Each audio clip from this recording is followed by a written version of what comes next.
نحمده ونصلي على رسوله الكريم اما بعد فاعوذ بالله من الشيطان الرجيم بسم الله الرحمن الرحيم رب اشرح لي صدري ويسر لي امري واحلل عقدة من لساني يفقهوا قولي ربنا لا تؤاخذنا ان نسينا واخطانا۔ حاضرین گرامی قدر، آج ہم ایک دوسرا مقام قرآن مجید کا پڑھیں گے جو قرآن مجید کی اس دعوت کا بیان ہے جس کی بنیاد پر وہ قیامت کے دن اللہ تعالیٰ جس کی بنیاد پر قیامت کے دن بندوں کا فیصلہ کریں گے۔ یہ مقامات میں نے تمام کے تمام اپنی کتاب قرآن کا مطلوب انسان میں جمع کر دیے ہیں، اور ہم چونکہ جس ترتیب کے ساتھ پڑھ رہے ہیں کہ مدنی صورتوں میں جو مقامات آئے ہیں وہاں سے ہم نے آغاز کیا ہے۔ میری کتاب میں مکی صورتوں سے شروع ہوا ہے، میں نے مگر پڑھاتے وقت مدنی صورتوں سے آغاز کیا ہے۔ تو پہلا مقام سورہ بقرہ کی آیت نمبر 1 تا 5 تھا، اور جو دوسرا مقام ہے وہ آیت نمبر 83 تا 85 ہے۔ اس کا کچھ پس منظر ہے جو میں آپ کے سامنے رکھنا چاہتا ہوں۔ آپ کے علم میں ہے کہ پچھلی دفعہ ہم نے یہ بات پڑھی تھی کہ سورہ بقرہ میں اصل مخاطبین یہود ہیں، اور شروع میں گرچہ جو تمہید ہے جو آیت 1 تا 39 ہے اس میں یہود کو براہ راست مخاطب نہیں کیا اللہ تعالیٰ نے، لیکن پس منظر میں وہی لوگ کھڑے ہوئے ہیں۔ آیت 40 سے اللہ تعالیٰ براہ راست انہیں مخاطب کرتے ہیں، یا بنی اسرائیل اذکروا نعمتی التی انعمت علیکم واوفوا بعہدی اوف بعہدکم وایای فارہبون۔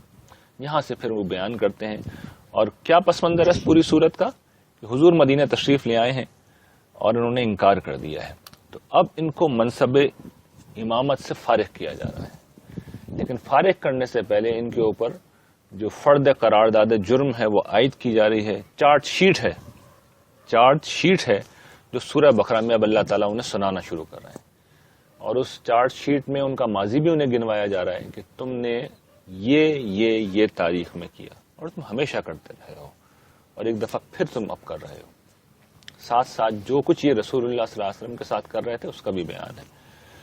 تو یہ جو اب مقام ہے آیت نمبر 83 تا 85، یہ وہ مقام ہے جہاں پر یہود نے اللہ تعالیٰ کے ساتھ جو عہد باندھا تھا وفاداری کا، شریعت کی پاسداری کا، اس کا کیا حشر کیا تھا، قرآن مجید اب اس کو زیر بحث لا رہا ہے۔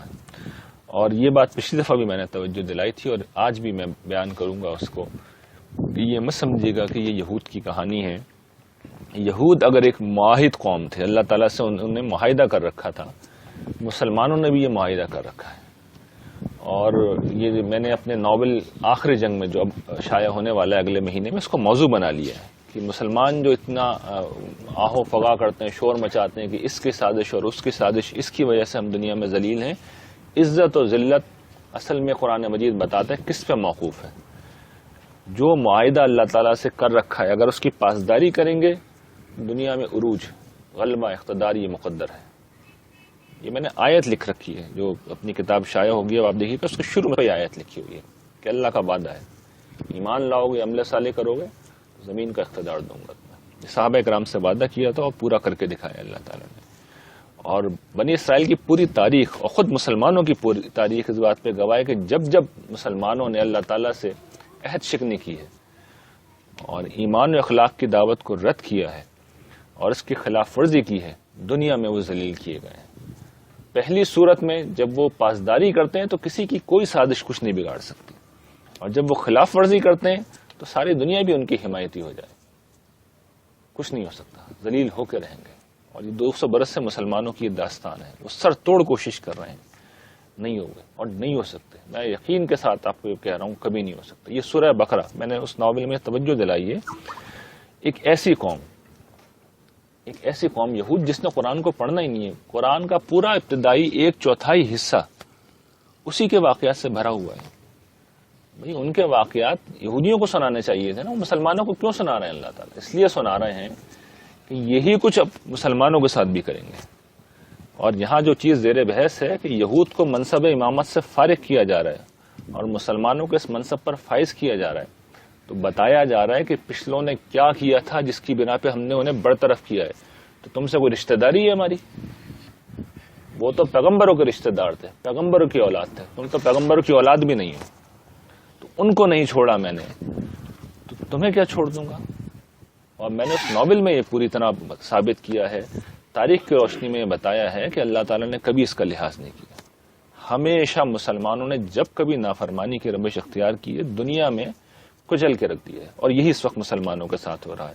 کیوں ہو رہا ہے جب آپ پڑھیں گے تو آپ کو پتہ چل جائے گا کہ مسلمان کیا کر رہے ہیں, یہودیوں نے کیا تھا. دیکھیے اللہ تعالیٰ ارشاد فرماتے ہیں وَإِذْ أَخَذْنَا مِيثَاقَ بَنِي إِسْرَائِيلَ لَا تَعْبُدُونَ إِلَّا اللَّهَ. یاد کرو کہ جب ہم نے بنی اسرائیل سے یہ عہد لیا تھا, میثاق کہتے ہیں عہد کو, اور اخذ کرنا کہتے ہیں لیا تھا. بنی اسرائیل سے یہ عہد لیا تھا لا تعبدون الا اللہ, تم اللہ کے سوا کسی کی عبادت نہیں کرو گے. تو یہ پہلی چیز ہے. اور اللہ تعالیٰ کی جتنی بھی یہ مقامات آئیں گے آپ دیکھیے گا اکثر جگہوں پہ اصل میں معاملہ یہیں سے شروع ہو رہا ہوگا. توحید دین کا مرکزی خیال ہے, اللہ تعالیٰ کی ہستی دین کا مرکزی خیال ہے.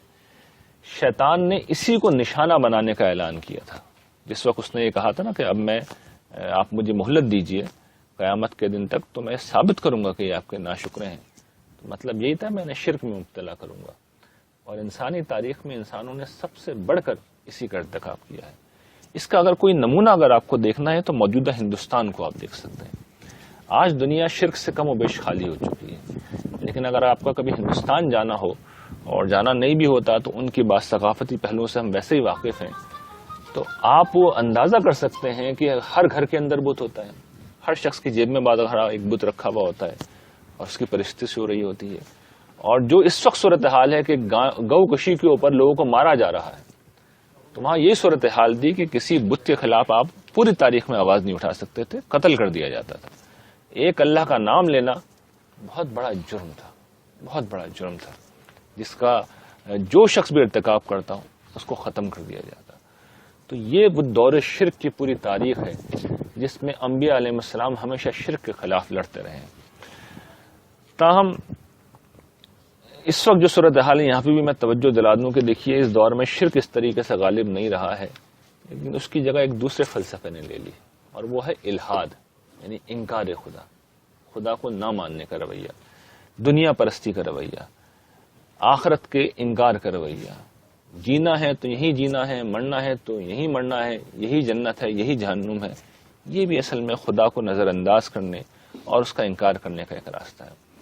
مسلمانوں نے اس کی ایک اور شکل لی ہے, اور جو مسلمانوں جیسی اقوام ہوتی تھیں یعنی جیسے اہل کتاب, ان کے آپ دیکھ لیے کہ شیطان نے مثال کے طور پر مسیحی حضرات میں کیا اس نے فتنہ پیدا کیا کہ جو سب سے بڑی ہستی تھی حضرت عیسیٰ علیہ السلام مسیحی مذہب میں, وہی مرکزی خیال ہیں, ان کو اللہ کا بیٹا بنا دیا معاذ اللہ. تو اب ہوا کیا کہ جو محبت کا مرکز ہے وہ اصل میں عبادت کا مرکز بن گیا. یہی معاملہ مسلمانوں میں ہوا کہ یہاں پر بھی شرک براہ راست تو نہیں ہوتا, لیکن غیر اللہ سے مدد مانگنے کا سلسلہ, ان کو نظریں چڑھانے کا سلسلہ, اور یہ سب کچھ نہ بھی ہو تو اپنی محبت اور عقیدت کا سب سے بڑا مرکز بنانے کا سلسلہ ہمارے یہاں عام ہے. اللہ تعالیٰ, میں مثال دیتا ہوں لوگوں کو کہ آپ دیکھیے یہاں جو حمد لکھی جاتی اتنی روکھی پھیکی ہوتی ہے, اور اس کے بالمقابل نعت دیکھ لیجئے کہ لوگ کیا زور لگاتے ہیں نعت لکھتے وقت, لگتا ہے کہ کیا محبت ٹپک رہی ہے کہ ایک لفظ سے. اور حمد اول تو ہوتی بہت کم ہے, جو ہوتی ہے اس میں لگتا ہے کہ آدمی نے ایک بس رسم پوری کی ہے. آپ کبھی اردو ادب کا مطالعہ کر لیں, لٹریچر کا مطالعہ کر لیں, یہ فرق آپ پہ واضح ہو جائے گا. اس کے برعکس قرآن مجید کیا کہتے ہیں, الذین آمنوا اشد حبا للہ, جو ایمان لانے والے ہوتے ہیں وہ سب سے بڑھ کر کس سے محبت کرتے ہیں, اللہ سے محبت کرتے ہیں. تو یہ دین قرآن مجید یہاں کھڑا ہوا ہے. اور میں اکثر توجہ دلاتا ہوں کہ جو آیت ابھی میں نے پڑھی ہے آپ کسی مسجد کے ممبر سے بھی نہیں سنتے ہوں گے. یہ آیت یہ زیر بحث نہیں آتی. کیوں؟ اس لیے کہ مرکزی خیال اللہ تعالیٰ نہیں ہے. تو یہ سارے مسائل ہیں جو ہمارے یہاں موجود ہیں اور ہمیں اس پہ توجہ کرنی چاہیے.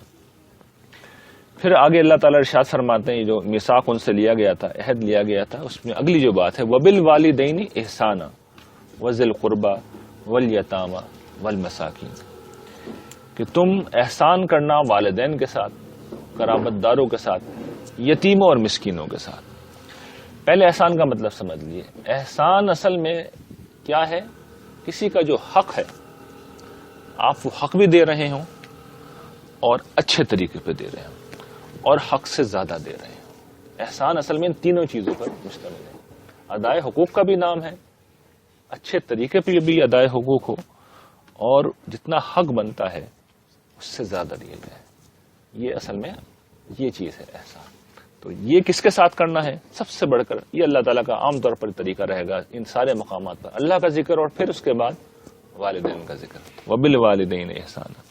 والدین انسان کو جس طرح ذوف میں, کمزوری میں, عجز میں پالتے ہیں, پیدا کرتے ہیں, ان پہ انفاق کرتے ہیں, اپنی صحت, اپنا مال, اپنا سکون, اپنا آرام سب ان کے لیے غارت کرتے ہیں. سچی بات یہ ہے کہ اولاد کچھ بھی کر لے اس کا حق ادا نہیں کر سکتی. لیکن ہوتا کیا ہے کہ والدین جب بڑھاپے میں پہنچتے ہیں تو ایک تو فطری طور پہ جو نوجوان ہوتے ہیں ان کی فطری محبتیں کچھ اپنی اولاد کے ساتھ ہوتی ہیں, میاں بیوی کے ساتھ مفادات اٹیچ ہو جاتے ہیں. پھر ایک دوسرا فیکٹر بھی ہوتا ہے, کچھ والدین بھی چڑچڑے ہو جاتے ہیں. یعنی محسوس ہوتا ہے کہ کوئی بہت معقول کمیونیکیشن ان سے کرنا شاید بہت سے معاملات میں ممکن نہیں ہے. یعنی میں یہ نہیں کہہ رہا ہمیشہ اولاد ہی غلط ہوتی ہے, بعض اوقات والدین بھی اس جگہ پہ کھڑے ہوئے ہوتے ہیں کہ آپ کوئی معقول بات شاید انہیں سمجھا نہیں سکتے. زیادہ بزرگ ہو جائیں تو آپ کو لگتا ہے کہ ایک بچہ گھر میں اور آ گیا, اس بچے کو آپ ڈانٹ بھی نہیں سکتے. لیکن احسان کا مطلب یہی ہے کہ نہیں, برداشت کریں, صبر کریں. والدین کوئی بات ایسی کہہ بھی دیں تو تب بھی بہت اچھے طریقے سے پیش آئیں. دوسرا جو مقام ہے وہاں تو قرآن یہ کہتا ہے کہ ان سے اف تک نہ کہنا, آواز بھی ان کے بارے میں اونچی نہیں کی جائے گی. یہ ان کے پھر حقوق ہے اور اس کا خیال کرنا بڑا ضروری ہے. پھر بارہا ایسا ہوتا ہے کہ والدین تو ایک دو ہی ہوتے ہیں, ماں اور باپ. بچے بہت سارے ہوتے ہیں, 3 4 5 6 7 جتنے بھی ہوتے ہیں. عام طور پہ گھروں میں سے اس میں سے کوئی 1 2 لوگ ہی ہوتے ہیں جو یہ اللہ تعالیٰ جنہیں سعادت دیتا ہے کہ وہ والدین کی زیادہ خدمت کرتے ہیں, اپنے گھر میں رکھتے ہیں, زیادہ کیئر کرتے ہیں. باقی لوگ پیچھے ہٹ جاتے ہیں, وہ عقل مندی دکھاتے ہیں, بظاہر ذمہ داری سے بھاگ رہے ہوتے ہیں, لیکن در حقیقت وہ بہت بڑی حماقت ہے جس کا ارتکاب کر رہے ہیں. تو وہ لوگ جو یہ قربانی دیتے ہیں, اپنے گھروں میں رکھتے ہیں, ان کی زیادہ خدمت کرتے ہیں, تو یہ اس پہلو سے آپ دیکھ لیں وہ خود بہت بڑا احسان کی جگہ پہ کھڑے ہوئے ہوتے ہیں. تو اس کا بھی انہیں بہت غیر معمولی اجر ملے. اس کے بعد جو ذکر ہے وہ قرابت داروں کا ہے. دیکھیے زندگی تو قرابت داروں میں گزرتی ہے. دوست احباب سے تو معاملہ یہ ہوتا ہے کہ جس سے ناراضی ہوئی فوراً تعلق ختم کر لیا.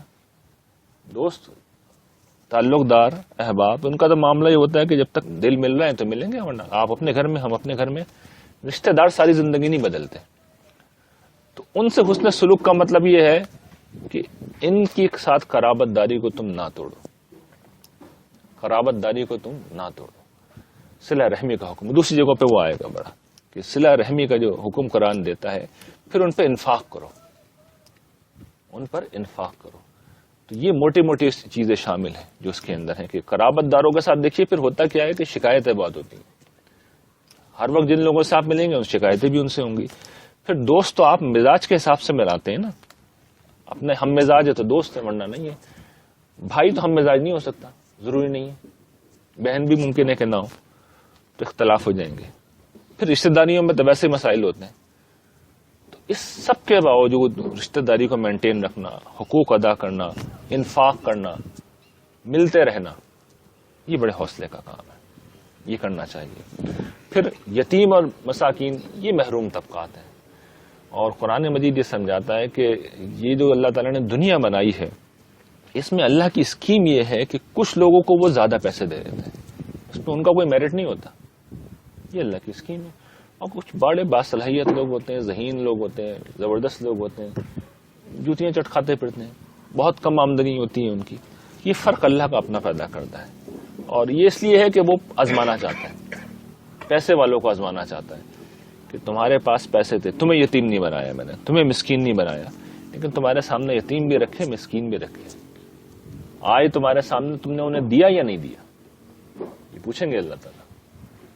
جب تمہارے پاس وہ آئے تو تمہارا رویہ کیا تھا. اللہ تعالیٰ توجہ دلا رہا ہے, تمہارا رویہ یہ ہونا چاہیے جو میرا مطلوب ہے, احسان کا رویہ ہونا چاہیے. ان کے ساتھ احسان کرو. احسان کا یہاں بھی وہی مطلب ہے کہ ان کا جو حق ہے, ان کی ضروریات پوری کرنا, یعنی ان کی ضروریات پوری کرنا, یہ ان کا حق ہے نا کہ ان کی ضرورتیں پوری ہوں, یہ ہماری ذمہ داری ہے. ادائے حقوق کا مطلب یہ, اور اچھی طرح کرو.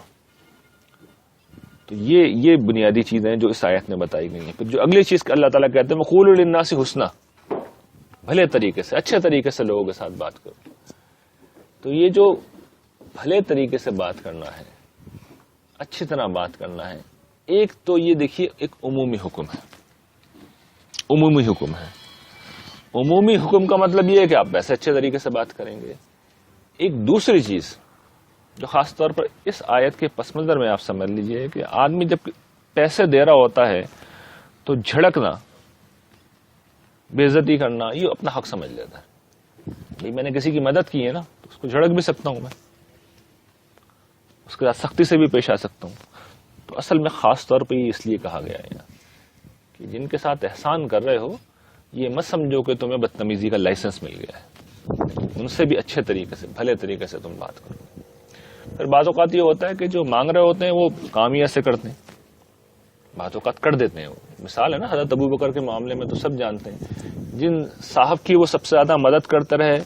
حضرت ابو بکر کی بیٹی ہماری ماں عائشہ رضی اللہ تعالیٰ عنہ پہ تہمت لگانے میں سب سے آگے تھے وہ صاحب. تو حضرت ابو بکر نے ان کی مدد بند کر دی. پھر جب قرآن مجید میں سورہ نور میں توجہ دلائی گئی کہ یہ ایسا نہ کریں، تو پھر انہوں نے کہا کہ میں کیوں نہیں، میں تو چاہتا ہوں اللہ تعالیٰ میری بخشش فرمائے. آپ نے پہلے سے زیادہ مدد کرنا شروع کر دی.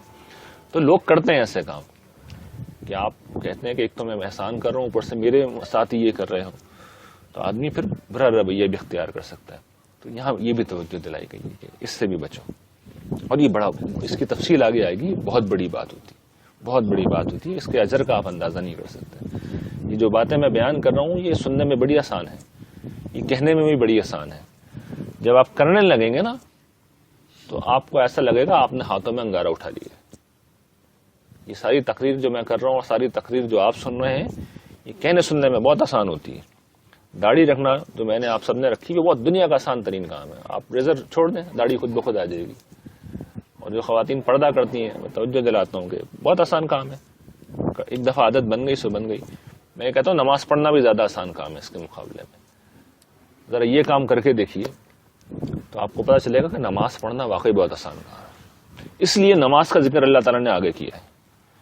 یعنی توحید ہے، اس کے بعد یہ سارے ہیں، اور پھر آگے اللہ تعالیٰ کہتے ہیں وَأَقِیمُوا الصَّلَاةَ وَآتُوا الزَّکَاةَ. آپ نے دیکھا خود اللہ تعالیٰ نے ترجیح قائم کی، نماز کو بعد میں لا رہے ہیں، اس لیے کہ یہ مقام زیادہ مشکل ہوتے ہیں. یہ سارے کام کرنا زیادہ مشکل ہوتا ہے، لیکن نماز کی اپنی بڑی اہمیت ہے. پچھلی دفعہ میں نے عرض کیا تھا کہ یہ پابند زندگی کا استعارہ ہے. اور اس دفعہ میں توجہ دلا رہا ہوں نماز کا ایک دوسرا پہلو کہ یہ اصل میں اللہ تعالیٰ سے راز و نیاز کرنے کا ایک مقام ہے. اللہ تعالیٰ کے ساتھ گفتگو کرنے، اس کی سننے، اپنی کہنے کا بہترین موقع ہے. نماز کیا ہے؟ اللہ سے ملاقات ہے. اللہ سے ملنے جاتے ہیں. دن میں 5 دفعہ اللہ تعالیٰ نے ملاقات فرض قرار دی تھی. اور جب ہم ملاقات کریں گے، اللہ کی سنیں گے تو اللہ کے راستے پہ رہیں گے، اور اپنی سناتے رہیں گے تو ہمارے مسائل اللہ تعالیٰ حل کرتے رہیں گے. تو یہ زندہ تعلق ہونا چاہیے، تب مؤثر ہوگا. تو یہ ذہن میں رکھیے گا. پچھلی دفعہ میں نے عرض کیا تھا کہ یہ پابند زندگی کا استعارہ ہے. میں آزاد نہیں ہوں، حاضر ہو گیا ہوں نماز میں. کیوں؟ غلام ہوں، اس لیے آیا ہوں. لیکن آگے ہوں، آنے کے بعد کرنا کیا ہے؟ اٹھک بیٹھک کر کے چلے جانا ہے؟ نہیں، گفتگو کرنی ہے، کچھ اپنی کہنی ہے، کچھ ان کی سننی ہے. ہمیں تو خیر سمجھ میں نہیں آتی. یعنی قرآن مجید ہے نا، ان کی سننے سے مراد کیا ہے؟ قرآن مجید سنایا جاتا ہے، قرآن مجید پڑھا جاتا ہے. تو ہمیں تو اللہ میاں کی تو سمجھ میں نہیں آتی، تو ہم تو ایسے ہی نماز سے جاتے ہیں اور ایسے اٹھ کے آ جاتے ہیں. اور اپنے سنانے کا جو موقع ہوتا ہے اس میں ہم سبحان ربی الاعلیٰ کہہ کے آ جاتے ہیں. یعنی پوری نماز رٹی رٹائی ہوتی ہے. نماز یہ نہیں ہے، نماز کوئی رٹی رٹائی چیز نہیں ہے. نماز ایسی ہو کہ آدمی پڑھے تو سمجھ میں آ رہا ہو، اور جب وہ جا کے دعا کر رہا ہو تو دعا عربی میں کرنا ضروری نہیں ہے، اردو میں کرنا ہے. لیکن یہ لگی بندی رٹی رٹائی نماز نہیں ہونی چاہیے، زندہ نماز ہونی چاہیے. ایک جملہ ہی کوئی زندہ کہہ دیں اللہ تعالیٰ سے. وہ جو میں نے پچھلی دفعہ جملہ کہا تھا، غلام ہوں اس لیے آ گیا ہوں، آزاد ہوتا تو نہیں آتا، یہ توجہ اصل میں دلانے کا عمل یہی تھا کہ نماز رٹی رٹائی اور لگی بندی نماز نہیں ہونی چاہیے، زندہ عمل ہونا چاہیے. یہ جملہ کوئی زندہ آدمی بول سکتا ہے. جو بے ہوش آدمی بے ہوشی میں نماز پڑھ کے لوٹ ہی آئے گا، وہ کبھی یہ جملہ نہیں کہہ کے آئے گا. توجہ دلانی مقصود تھی. اور پھر یہ کل احکام کا خلاصہ ہے. احکام کیا ہیں؟ اللہ کے حقوق نماز اس کی سمری ہے، بندوں کے حقوق زکوٰۃ اس کی سمری ہے. زکوٰۃ کیا ہے؟ اپنا مال جو میں نے اپنی محنت سے کمایا ہے. اللہ میاں نے تو کہہ دیا تھا نا مما رزقناہم، پچھلی دفعہ ہم نے پڑھا تھا جو میں نے رزق دیا ہے. اللہ میاں نظر تو نہیں آتے نا، دکان پہ تو آپ جاتے ہیں، ملازمت تو آپ کرتے ہیں، فرشتہ تو آگے سیلری نہیں دیتے نا آپ کی، کسی کو نہیں نظر آ رہے ہوتے. لیکن جس وقت آپ اپنا مال اللہ کی راہ میں خرچ کرتے ہیں تو کیا ہے، آپ یہ بتاتے ہیں کہ اللہ تعالیٰ یہ آپ کا ہی مال تھا، اس لیے آپ کے حکم پہ آپ کی راہ میں خرچ کر رہا ہوں. اور یہ کم سے کم دینی مطالبہ ہے، ورنہ تو اصل مطالبہ آگے آئے گا بہت ہے. یعنی جتنا ہے قرآن کہتا ہے یہ سلونا کا ماذا ينفقون، پوچھ رہے ہیں تم سے کیا خرچ کریں، قل الف، جو ضرورت سے زیادہ سب خرچ کر دو، اس کی تو کوئی لمٹ ہی نہیں ہے. لیکن ظاہر ہے کہ یہ اتنا حوصلہ ہر شخص میں نہیں ہوتا، کیونکہ مال جو ہوتا ہے دیکھیے دنیا کا قائم مقام ہے. مال سے آپ دنیا خرید سکتے ہیں. آپ کو گاڑی پسند آ گئی، آپ کو گھڑی پسند آ گئی، آپ کو کوئی اور چیز پسند آ گئی، کس سے ملے گی؟ دعا مانگنے سے ملے گی؟ نہیں، پیسے سے ملے گی. اور پیسہ آپ نے اللہ تعالیٰ کی راہ میں خرچ کر دیا تو یہ کوئی معمولی عبادت نہیں، بہت بڑی عبادت ہے. یہ اس بات کا اظہار ہے کہ آپ اللہ پہ یقین رکھتے ہیں. اس سے بڑا کوئی ثبوت نہیں دے سکتے آپ اللہ تعالیٰ کو. نماز میں تو پڑھنے میں تو کچھ نہیں جاتا نا، ٹائم تو ہوتا ہے، 15 منٹ میں 10 منٹ میں پڑھ لی. پیسے دیتے وقت انسان کی جان نکلتی ہے. تو لیکن دے دیا پیسہ آپ نے تو آپ نے ثابت کر دیا کہ آپ بندے ہیں. اس کو کوئی معمولی چیز مت سمجھیے. لیکن اب یہ بنی اسرائیل کے متعلق قرآن مجید تبصرہ کر رہا ہے کہ یہ تھا عہد، یہ عہد تھا. اب دیکھیے انہوں نے کیا کیا، ثم تولیتم الا قلیلا منکم وانتم موردون، تم پھر گئے، ایک چھوٹے سے گروہ کے سوا تم سب پھر گئے. اس عہد سے، عہد تھا اللہ تعالیٰ نے اور پیغمبروں کے ذریعے سے لیا تھا، تم پھر گئے. ایک چھوٹے سے گروہ کے سوا تم سب پھر گئے اور تم ہو ہی پھرنے والے لوگ. یہ بنی اسرائیل کا مستقل کریکٹر تھا. یعنی ایک تو ہوتا نا توجہ دلا دی جائے تو لوگ باز آ جائیں، بنی اسرائیل بار بار کرتے تھے. اب یہ مت سمجھیے گا کہ ہم لوگ نہیں کرتے، ہمارے یہاں بھی لوگ کرتے ہیں، ایسے ہی کر رہے ہوتے ہیں، میجورٹی یہی کر رہی ہوتی ہے. یہ نہیں کر رہے ہوتے تو یقین کریں گھروں کے حالات بہت اچھے ہوتے ہیں. معاشرے میں آپ کو کوئی مسکین نہیں ملتا، کوئی بدحال یتیم نہیں ملتا. اتنا پیسہ ہے سوسائٹی کے اندر. عرب ورلڈ میں کتنا پیسہ ہے. اگر یہ پیسہ عمرہ کے ایوانوں سے نکل کر، ان کے عشرت قدوں سے نکل کر، ان کی تجوریوں، ان کے اکاؤنٹ سے نکل کر عام لوگوں میں تقسیم ہو جائے تو غربت کہاں بچے گی. اتنا پیسہ ہے مسلمانوں کے پاس، نہیں ہو رہا تقسیم. تم ہو ہی اراض کرنے والے، اور اس لیے ذلیل بھی ہیں، اس لیے ذلیل بھی ہیں. یہ میسج بھی ذہن میں رکھیے گا، ابھی آگے آ جائے گا، وہ الفاظ آ جائیں گے. یہ مت سمجھیے گا کہ میں اپنی طرف سے کہہ رہا ہوں، آ رہے ہیں الفاظ آگے. پھر ایک دوسرے عہد کا ذکر ہے، وَإِذْ أَخَذْنَا مِيثَاقَكُمْ، اور یاد کرو جب ہم نے تم سے تمہارا عہد لیا تھا، لا تسفکون دماءکم، تم اپنوں کا خون نہ بہانا، ولا تخرجون انفسکم من دیارکم، اور نہ اپنوں کو گھروں سے نکالنا، نہ اپنوں کو اپنے گھروں سے نکالنا. ثم اقررتم، پھر تم نے اس کا اقرار کیا، وانتم تشہدون، اور تم گواہ تھے. یہ جو حکم ہے پہلے اس کو سمجھ لیے، حکم کیا ہے. قتل نہیں کرنا، گھروں سے نہ نکالنا. یہ کیا ہے؟ اصل میں جان مال آبرو کا تحفظ ہے. کل دینی احکام جتنے بھی دیے جاتے ہیں اصل میں اس کی حفاظت کے لیے دیے جاتے ہیں. یہ اصل حکم ہے، یہ بنیادی حکم ہے. اور قرآن جب بیان کرتا ہے تو سب سے بڑا حکم ہے انسانوں کے پہلو سے. اور قرآن کو اتنا اصرار ہے کہ جس نے کسی ایک انسان کو ہلاک کیا اس نے پوری انسانیت کو قتل کر دیا، اور جس نے کسی ایک انسان کی زندگی کو بچایا اس نے انسانیت کی زندگی کو بچایا. رسول اللہ صلی اللہ علیہ وسلم خانہ کعبہ کے سامنے کھڑے ہو کے حجت الوداع کے موقع پہ کہتے ہیں، کیا ہے تیری عظمت، کیا مقام ہے خانہ کعبہ کا، آج کے دن کا، اس مہینے کا. ہر چیز حرمت والی، عظمت والی، عزت والی، لیکن مسلمان کی جان مال عزت آبرو اس سے زیادہ محترم ہے. اور ہم کیا کر رہے ہیں اس کے ساتھ؟ پہلے یہود کا ذکر سن لیجئے، پھر میں بھی سناؤں گا. سمنا انتم ہاؤلائی، پھر تم ہی لوگ ہو، تقتلون انفسکم، جو اپنوں کو مارتے ہو، وتخرجون فریقا منکم من دیارہم، اور پھر اپنے میں سے ایک گروہ کو ان کے گھروں سے نکالتے ہو.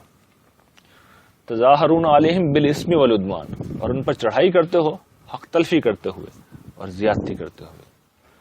وَإِن يَأْتُوكُمْ أُسَارَىٰ تُفَادُوهُمْ، اور نیکی دکھانے کا بھی تو شوق ہے نا، تو اپنا تو کام کر دیا، اس کے بعد جب وہ قیدی بن جاتے ہیں تو فدیہ دے کے انہیں چھڑاتے ہو. وَهُوَ مُحَرَّمٌ عَلَيْكُمْ إِخْرَاجُهُمْ، ان کا تو نکالنا تمہارے اوپر حرام تھا. اب سنیے یہ اللہ کا غضب، سخت ترین الفاظ ہیں جو قرآن مجید میں آئے ہیں. أَفَتُؤْمِنُونَ بِبَعْضِ الْكِتَابِ وَتَكْفُرُونَ بِبَعْضِ الْكِتَابِ، تم کتاب الہی کے ایک حصے کو مانتے ہو، دوسرے کا انکار کرتے ہو. یہ تمہارا رویہ، تو سنو اس کی جزا.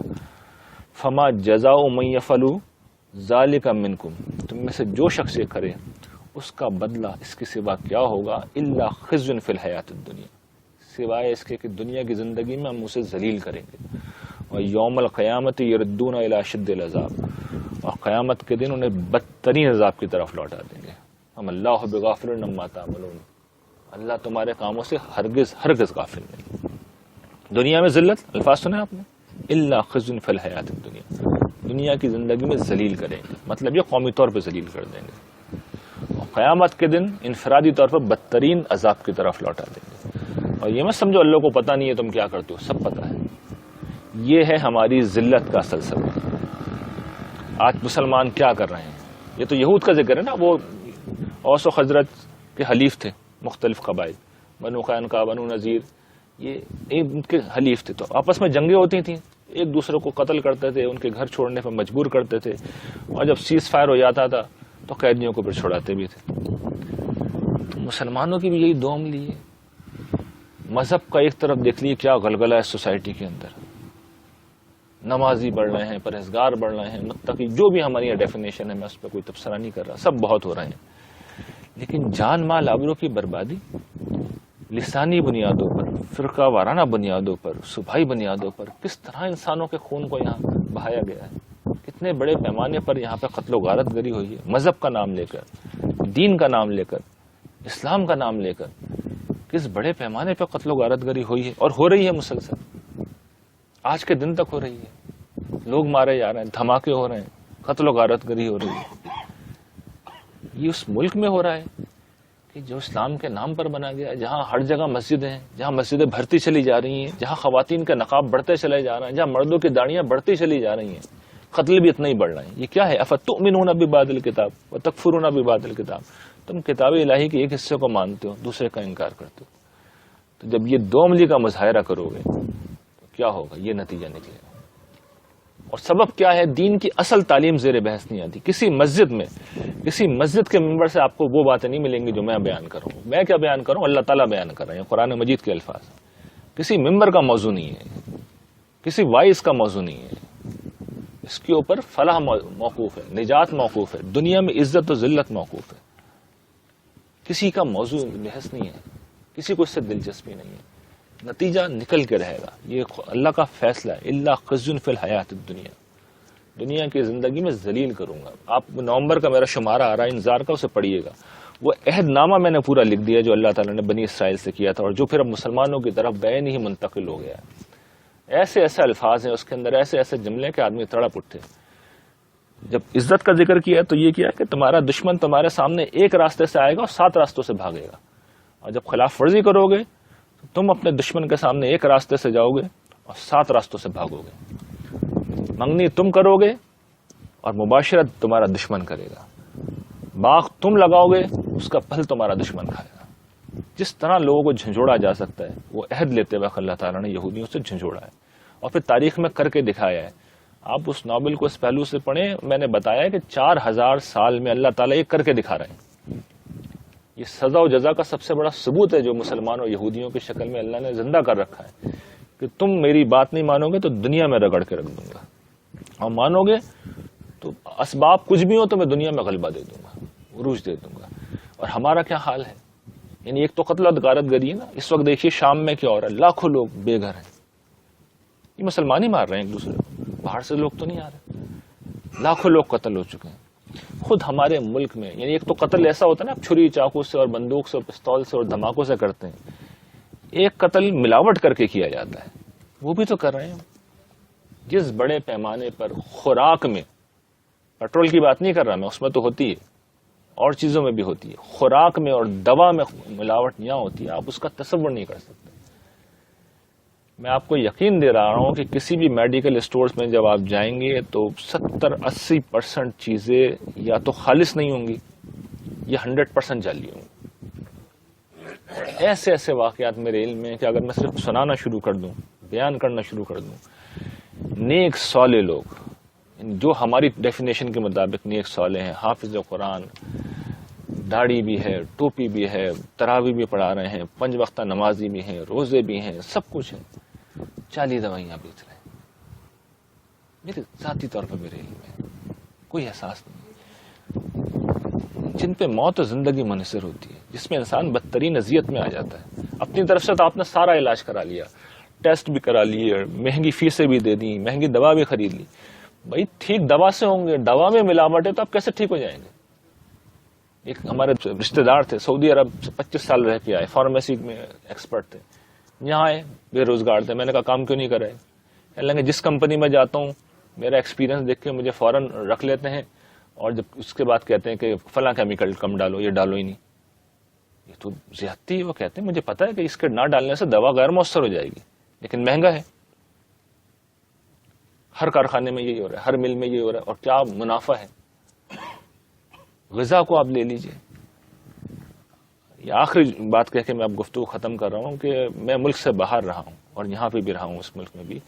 ملک سے باہر رہنے کے بعد میں نارمل غذا کھاتا تھا، اور جسم میں لگتا تھا کہ کوئی طاقت ہے، کوئی توانائی ہے، انرجی ہے. اور یہاں اس سے پہلے بھی رہا ہوں، اس کے بعد بھی رہا ہوں. ان کیجیے کچھ بھی کھا لیجئے، لگتا ہی نہیں ہے کہ جسم کے اندر طاقت ہے، اس لیے کہ ہر چیز میں ملاوٹ ہوتی ہے. جس ملک کا یہ حال ہو اسے اللہ تعالی عزت کیسے دے سکتے ہیں؟ میں آپ کو یقین دلاتا ہوں کوئی آپ کے خلاف سازش نہیں کر رہا، ہم خود اپنے خلاف سازش کر رہے ہیں. اور قرآن بالکل واضح انداز میں بتا رہا ہے کہ دنیا کی عزت اور ذلت اصل میں اللہ تعالیٰ کے ساتھ کیے گئے عہد و پیمان پہ موقوف ہے. بالکل واضح قرآن نے صریح ترین الفاظ میں بیان کر دیا. وآخر دعوانا الحمدللہ رب العالمین.